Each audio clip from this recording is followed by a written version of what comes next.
بلال صاحب از قلم شکیل احمد چوہان، قسط نمبر 17۔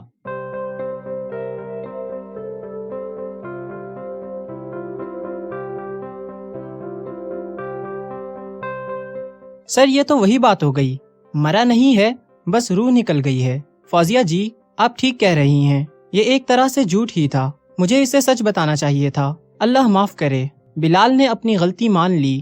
ویسے سر یہ اس سال آپ کا 13واں رشتہ آیا ہے، جنوری سے نومبر تک، ابھی 1 مہینہ باقی ہے۔ فوزیہ نے شرارتی انداز میں بلال کی طرف دیکھ کر کہا۔ بلال نے کچھ سوچتے ہوئے سر ہلایا، اس کے چہرے پر مسکراہٹ تھی۔ سر قسم سے ڈاکٹر منال خوبصورت اور اچھی لڑکی ہیں، مناہل نقوی تو نمونی ہے، بھائی انگلش نہیں آتی تو نہ بولو، کیا فرق پڑتا ہے؟ ویسے آپ کو کیسی لگی؟ شٹ اپ، زیادہ فری مت ہوا کرو، بلال نے مصنوعی غصے سے کہا۔ مہینے میں 1-2 بار بلال فوزیہ سے سارا وقت اس کی بک بک سنتا رہتا اور ادھر ادھر کی فضول باتیں کرتا رہتا۔ آج بھی کچھ ایسا ہی دن تھا۔ ویسے تو بلال کو اپنے کام سے محبت تھی، مگر محبت کبھی سو بھی جاتی ہے۔ سر کافی کا بول دوں اور ساتھ بسکٹ بھی؟ ہاں بول دو۔ بلال نے آفس چیئر کے ساتھ ٹیک لگائی اور اوپر دیکھنے لگا۔ سر یہ مسز نقوی کے ساتھ کیا مسئلہ ہے؟ فوزیہ نے سوال پوچھا۔ کیا کہا تم نے؟ بلال نے فوزیہ کی طرف دیکھ کر پوچھا۔ سر میں نے پوچھا تھا مسز نقوی کا کیا مسئلہ ہے؟ کیوں کیا ہوا فوزیہ جی؟ بلال نے تفصیل مانگی۔ سر وہ عجیب سی حرکتیں کرتی ہیں، سوچ سوچ کر بولتی ہیں، اتنے خوبصورت ان کے بال تھے وہ کٹوا دیے۔ فوزیہ جی آپ نے ڈاکٹر احسن نقوی کو دیکھا ہے؟ انتہائی پڑھے لکھے اور نفیس انسان ہیں، ان کے چچا کے بیٹے ہیں، دونوں کی یہ لو میرج ہے۔ ڈاکٹر صاحب پڑھتے گئے، یہ گھر میں مصروف ہو گئیں۔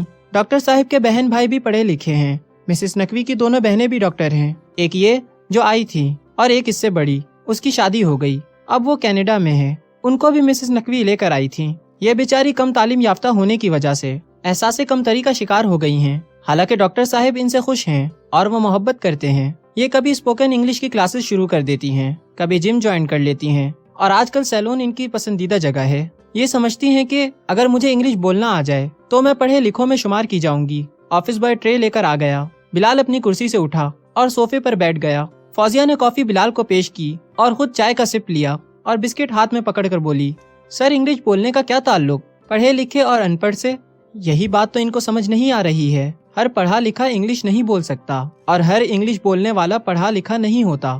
ان پڑھ انگریز بھی ہوتے ہیں مگر وہ انگلش فر بولتے ہیں کیونکہ ان کی زبان ہے۔ اسی طرح ہر عربی بولنے والا عالم دین نہیں ہو سکتا۔ تمہارا لیاقت علی بھی تو عربی بول لیتا ہے مگر وہ عالم دین تو نہیں ہے۔ اسی طرح جن کو انگلش بولنا آتی ہے وہ اپنے آپ کو ہائی کوالیفائڈ بنا کر پیش کرتے ہیں، اور جن کو عربی کے 4 الفاظ آتے ہوں وہ دین کے ٹھیکیدار بن جاتے ہیں۔ ابو جہل عربی بولتا بھی تھا اور سمجھتا بھی خوب تھا مگر ایمان کی دولت سے محروم رہا۔ اسی لیے میں اسکول میں بچوں کو صرف بولنے کے لیے کہتا ہوں، عربی، انگلش اور اردو بچوں سے صرف بولیں، ان کو زبان سکھائیں۔ تمہارے لیاقت علی نے زبان بول کر سیکھی ہے، پڑھ کر نہیں۔ ویسے وہ کتنا پڑھا لکھا ہے؟ فوزیہ نے بلال کو اپنے دائیں ہاتھ کا انگوٹھا دکھاتے ہوئے کہا۔ سر وہ انگوٹھا چھاپ ہے مگر اس کے باوجود مجھے کوئی فرق نہیں پڑتا، میں BCom کر کے بھی اس کے آگے بے کام سی ہوں۔ فوزیہ نے لیاقت علی کو یاد کر کے ٹھنڈی سانس بھری اور پھر سے لب کشائی کی۔ سر یہ ڈاکٹر صاحب کس شعبے کے ڈاکٹر ہیں؟ فوزیہ جی دماغ کے، بلال نے بتایا۔ کرو بات۔ سر میں اگر ڈاکٹر ہوتی تو لیاقت علی ایسی حرکتیں کرتا تو میں نے اس کا دماغ ٹھکانے لگا دینا تھا، قسم سے۔ ڈاکٹر صاحب بھی ایوی ہیں، بیوی کا علاج ہوتا نہیں اور ڈاکٹر بنے پھرتے ہیں۔ فوزیہ جی تم بالکل پاگل ہو، بلال نے ہنستے ہوئے کہا۔ اسی دن یعنی منگل کو بلال بابا جمعہ کے پاس گیا تو بالی چائے والا اور بابا جمعہ عصر کی نماز پڑھ کر نورانی مسجد سے نکلے ہی تھے، اپنے موچی خانے میں بیٹھ کر باتوں میں مصروف ہو گئے۔ اتنے میں بلال اپنی گاڑی سے اتر کر ان تک پہنچا۔ بابا جمعہ بالی چائے والے کو اقبال کہہ کر مخاطب کرتے، شاید وہ واحد آدمی تھے اس بازار میں جو اقبال عرف بالی کو اس کے اصل نام اقبال سے مخاطب کرتے تھے۔ لو بلال صاحب بھی آ گئے۔ بابا جمعہ نے بلال کو دیکھ کر کہا تھا، بابا جی آپ مجھے صاحب مت کہا کریں۔ بلال نے عرض کی، بابا جی تو مجھ جیسے نالائق کو بھی بالی چائے والے سے اقبال بیٹا بنا لیتے ہیں۔ اقبال نے مسکراتے ہوئے اپنی بات شروع کی، بلال بھائی مزے کی بات بتاؤں، مجھے تو میری اماں اور بیوی بھی بالی ہی کہتی ہیں۔ بابا جی جب اقبال کہتے ہیں تو میری ہوا خراب ہو جاتی ہے۔ تینوں نے مل کر ہلکا سا کہکہا لگایا۔ بلال صاحب میری بات غور سے سنو، اقبال سے بہت بلند اقبال کا اقبال ہے اور اقبال سے بھی بلند بلال کا اقبال ہے۔